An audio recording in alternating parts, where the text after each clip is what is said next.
আমার মনে হয় যে আমার ওই পরও আরো আমার মনে হয় যে আমাদের বগুড়া উপজেলা কৃষি অফিস থেকে আমার আরো 30টা দিবে। আমরা মনে করেন ওই টোপটা কিনতেও পারি, তো কিনতে গেলে আপনার পয়সা আমাদের একটু বেশি যায়, 30 টাকা। আর একটা টোপ কিনতে গেলে টোপ না 40, 30, 70 টাকা, 40 টাকা আর ওটা 30 টাকা, আমার 1000 টাকা ফায়দা হইতেছে। কথা হচ্ছে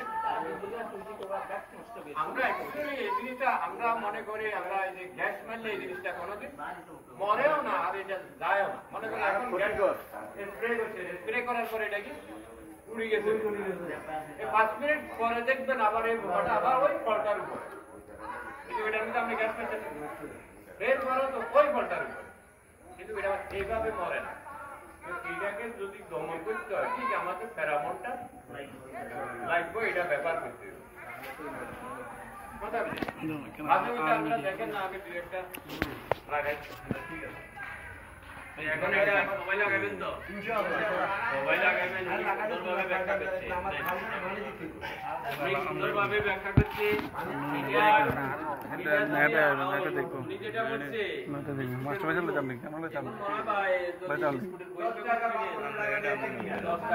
খাবার নাম লইল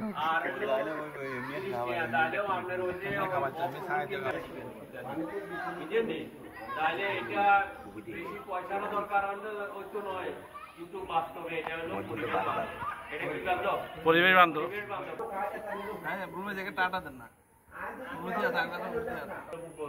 উপকরণ গুলা আছে কি, বিষ কাটালি পাতা আছে না, বিষ কাটালি আছে, নিম পাতা আছে, নিশিন্দা পাতা, তারপরে ওই যে আমাদের ওই যে মেহগনি গাছের পাতা নয়, মেহগনি গাছের বীজ, মেহগনি গাছের বীজ, এগুলা দিয়ে আমরা জৈব বানানাশক বানাইতে পারি।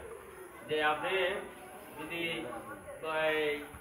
1 কেজি বিষ কাটালি পাতা তো সবাই চিনেন, হ্যাঁ, বিষ কাটালির একটা গুণ আছে, ইয়া হলো কি যে এটা দেখেন যে মাটিতে ফালাইলে নিচে থেকে কেঁচা দেখা যায়, কারণ সে সহ্য করতে পারে না।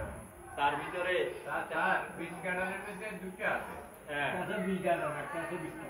কাটালি যেটা বিষ কাটালি যে গাছটা, এটা হলো পাতাটা হলো চিকন লম্বা, ওটা হলো পাতা একটা দিয়ে হবে না, চিকনটা লাগবে।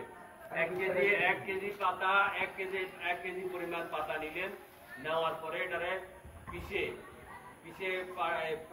পাটায় পিষে নিলেন, পিষে এটারে সারা রাত ভিজায় রাখলেন। ভিজানোর পরে আপনি এটারে ভিজায় রাখলেন, পরে এটার সাথে আপনি আরো সকালবেলা